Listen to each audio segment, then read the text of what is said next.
It's about that time of day again. My name is Joseph. It's Wednesday evening, August the 2nd. Welcome back to your nightly newsletter. We're covering crude oil, S&P, gold, euro, and FDAX tonight.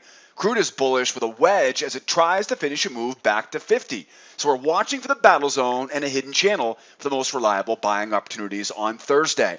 The S&P is bullish and targeting yesterday's high, and we're watching a bull channel develop into a spiking channel for the most important reliable buying opportunities tomorrow. Gold is bearish and rotating back down to the low of the triangle, which gives us a small window, a short closing window here of selling opportunities back before we finish the move back down to the lows. Euro is bullish at the low of a channel tonight, but we have two important clues on the chart telling us to wait for a second leg lower before we look for buying opportunities on Thursday. And of course, the FDAX is bearish, targeting yesterday's low, but this strong move off the highs went a little too far, too fast, so we're staying patient for a trap high tomorrow morning. Boy, I have a great newsletter in store for you guys and gals tonight. We got some big trend reversals we talked about in last night's newsletter. Got a great video and a great plan here for you guys tomorrow. Before we jump in, though, and take a look at Thursday's session, I want to remind you the only place to watch the full-length version of this video is here on our blog at sidewaysmarkets.com. If you're watching the video right now on our YouTube channel, not to worry, there's a link in the description of that YouTube video. Follow that link. Come join me here on the blog at Sideways Markets and grab the whole video newsletter. While you're here, don't forget, join the mailing list. I'll send you an email every evening when the nightly newsletter goes live. Follow me on social. Lower left-hand corner, StockTwits, Twitter, Facebook, LinkedIn, whatever your flavor of choice. Follow me throughout the week for charts, links, and updates throughout the week. Don't forget to grab your charts here and have those ready for tomorrow. Right below where it says click here to download today's charts. How easy is that? You can have all the charts from tonight's video on your computer ready to be used tomorrow. And if you do one thing else besides watch this video, make sure you grab your free pass. I get so much great feedback from you guys here every week. Thank you so much. Make sure you grab that free pass, right? As if you're not an advanced member here at School of Trade, you're going to learn more with me in 90 minutes on that free pass than you will anywhere else on the interwebs. I can pretty much guarantee that. And don't forget, I know that most websites are all automated these days, right? I'm old school. I believe in actually picking up the phone, responding personally to emails, and I will answer your call if you use that live support button on the right-hand side of the website. So hit me up if you have any questions. It has been a fantastic week of August, or first few days of August. We've got a big day coming right around the corner here for tomorrow. Tomorrow's Thursday, August the 3rd. Before we talk about the news tomorrow, though, it is important to remind you that we are getting one step closer to Friday's big headline non-farm payroll report. Now, what that means for us tomorrow is that by the end of the day tomorrow, we're probably going to start seeing some pretty low volume. We know that the big news on Friday is going to keep a lot of the big traders at bay late in the day tomorrow. So you want to be thinking after lunchtime tomorrow, be real careful about entering into new positions, just because we do expect to see the larger players, the larger fish in the sea, starting to scale out of positions ahead of that big number coming out on Friday. So watch for lower volume tomorrow afternoon. Other than that, tomorrow's news, it's a relatively quiet one in the U.S. session tomorrow, but as you can see, you've got a peppering tomorrow morning between 3:50 and 4:30 Eastern time tomorrow morning. We're going to hear from everybody from France, the ECB. We'll hear from Germany, Great Britain, right? Headline number, of course, right, being 3:50 to 4:30 tomorrow morning. We're also going to hear from the BOE tomorrow morning. So if you're trading the market like the euro or gold, right, look for that to be moving around 7 a.m. Eastern time this morning. So most of the news tomorrow is piled into that London session. If you're with me tomorrow morning at 8 o'clock Eastern time, we open up our trade room, 8 o'clock Eastern time. We really don't have very much to work with. You get your typical jobless claims at 8:30 on Thursdays. Nothing new there. And then we have a batch of, relatively important, but, usually these numbers, the factory order number and the non-manufacturing index, watch a market like the Eminis tomorrow on those. Probably not going to have too big of an impact on crude oil at 10 a.m. tomorrow. 10 a.m. is always such an active time of the morning anyways. So we have news tomorrow at 10 a.m. They're not expected to be market moving events tomorrow at 10 a.m., but you should always be watching 10 o'clock anyways, right?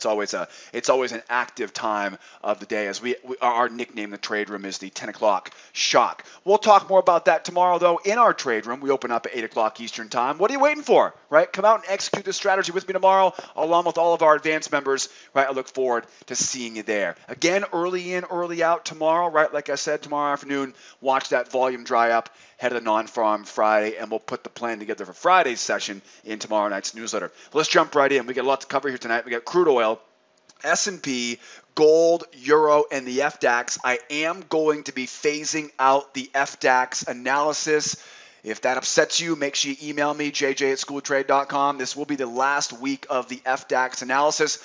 I'll be transitioning over to the NASDAQ starting next week. And a lot of requests for the NASDAQ over the past few weeks. So all you FDAX fans out there, if you're still watching for the FDAX, right, I do get a lot of feedback on that. But if you want to keep the FDAX on this nightly newsletter, I need to hear from you pronto. All right, jumping in tonight, we'll start off tonight with crude oil. Crude is bullish with a spike and wedge, a hidden channel, battle zone, and a round number to work with tomorrow morning. The wedge tells us to stick to the long side until proven otherwise, while focusing on traps and seller failures below the moving average and below those prior swings. Now that hidden channel is drawn off those higher highs, copied and pasted down to those lows, and that'll be a great level of support during the next pullback, which we might be able to combine along with that battle zone for a reliable buying opportunity on the way up to the $50 round number target, and maybe a nice run up to that prior day high just shy of 50.50. As you can see here today, market got tossed around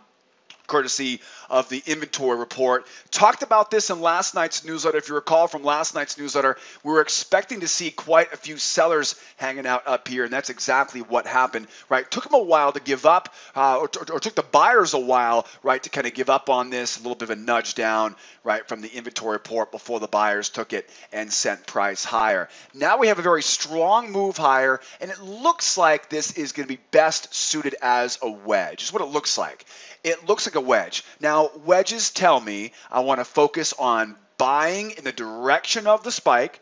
They also tell me I want to look for traps below those prior swings, right? Nice deep pullback, those prior swings. It also tells me to expect a little bit of resistance up around where those wedge trend lines, right, combine, right? So all this area up here is definitely going to be seen as some resistance here tomorrow. So just be careful buying high into that $50, right, a barrel area. Now, this may also develop into kind of a hidden channel. If I draw this trend line across these highs, right, it looks like somebody was paying attention to that. So, of course, with that information, let's take it down to the low, and that will create, right, that hidden channel. That may end up being the best clue, right, for tomorrow's session, right? So we'll try to combine that hidden channel along with that battle zone here tomorrow. Speaking of the battle zone is being calculated off of what I call a reversal line, right? This is a prior level of resistance that really hasn't been used as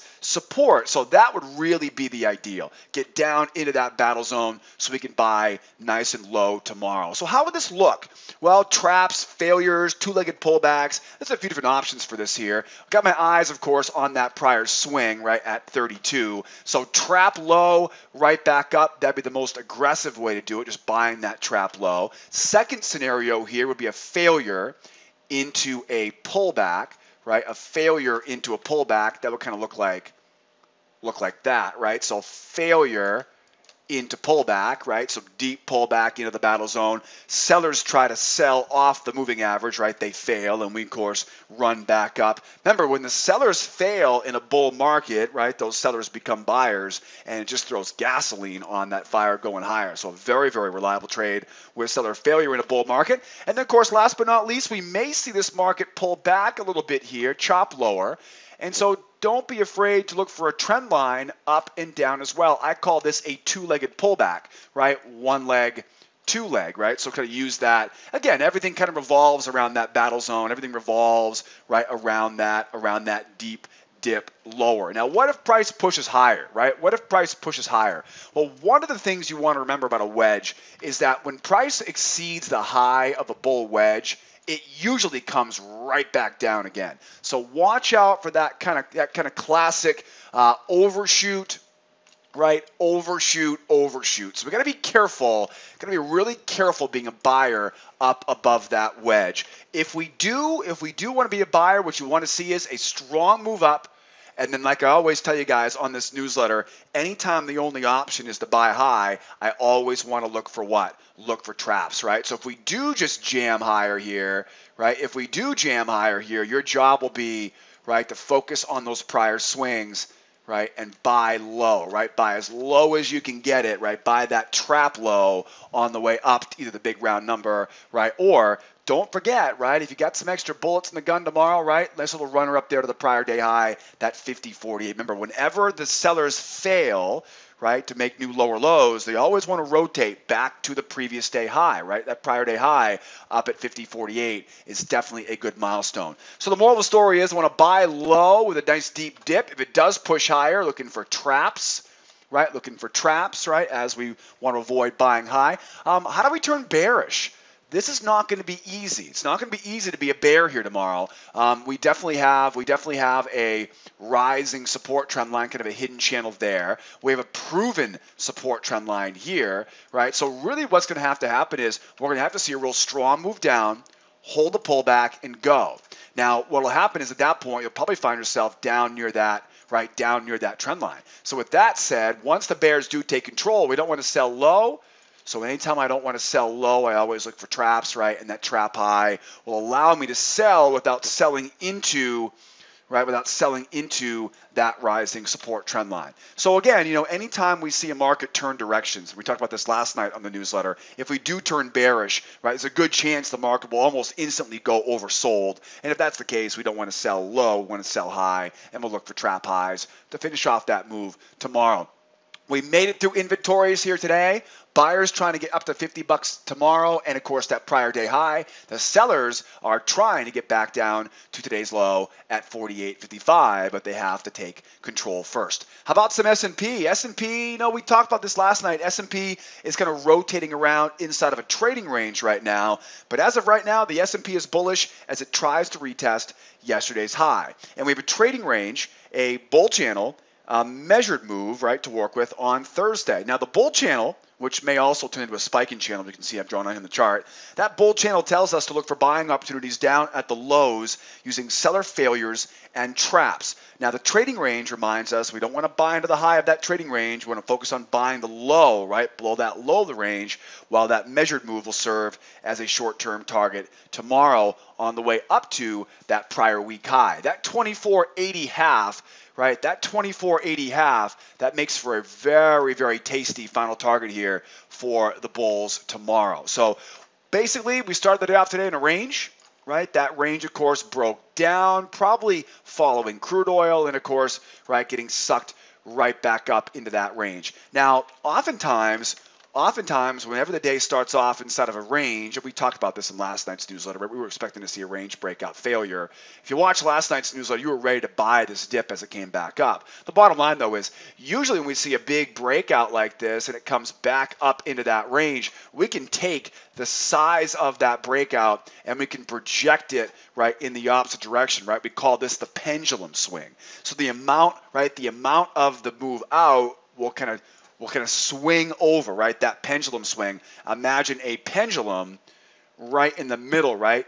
Anytime we have a trading range, it's just a balanced area. It's all a trading range is. It's just balance in the chart, right? Buyers and sellers agree on price. When we run outside of that range, right, the pendulum shifts down, and of course that pendulum will swing back up in the opposite direction. So right now we're kind of riding in the wake of that pendulum swing, trying to kind of finish off this run back up in the opposite direction. What I don't want to do is I don't want to buy into the top of that channel. We can see that hard time there earlier. I also don't want to be a buyer into that prior day high either. So we got some resistance overhead.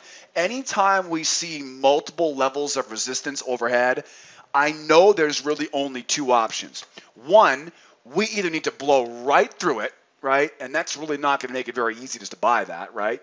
Either it blows right through it and we clear the levels of resistance, but what's more likely to happen is we're more likely to see stuff like this, where it goes up and then pulls back, trap low, up, pulls back, trap low, right? So Anytime you find a bull market that is running into a major level of resistance, like the top of a trading range or a prior day high or a measured move, think of that as a market objective. And anytime we reach the objective, we expect to see profit taking. The buyers, of course, will take their profit. They'll become sellers. Price will pull back off that high, and then buyers will eventually rotate in, right, to buy low. So you really want to focus tomorrow on really buying those dips, right, as the market again pushes up to resistance pull. Now guys, we talk a lot about this every night, right? If you want to learn more about our trading strategy here at School of Trade, go no further than the website here at schooloftrade.com. If you're watching the video right now on our YouTube channel, not to worry, there's a link in the description of that YouTube video. Follow that link.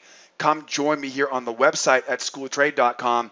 Join our free trial to learn more about our trading strategies and what it feels like with us every day in our trade room. Join as a beginner, intermediate, and advanced levels of membership, right? We have a place for everyone to either begin your career or finish your career, right, as a consistently, right, profitable trader. Guys and gals, it's been such a pleasure to have you guys with me here this week. Hope you guys learned a lot. Hope you're sharing this information with friends. Come back and see me again tomorrow. Don't forget, we open up our trade room at 8 o'clock Eastern time. I look forward to seeing you there. If not, we'll do it again tomorrow, same time, same place on our nightly newsletter. Be well out there. Be nice to each other, will ya? And be here next time. Adios, amigos.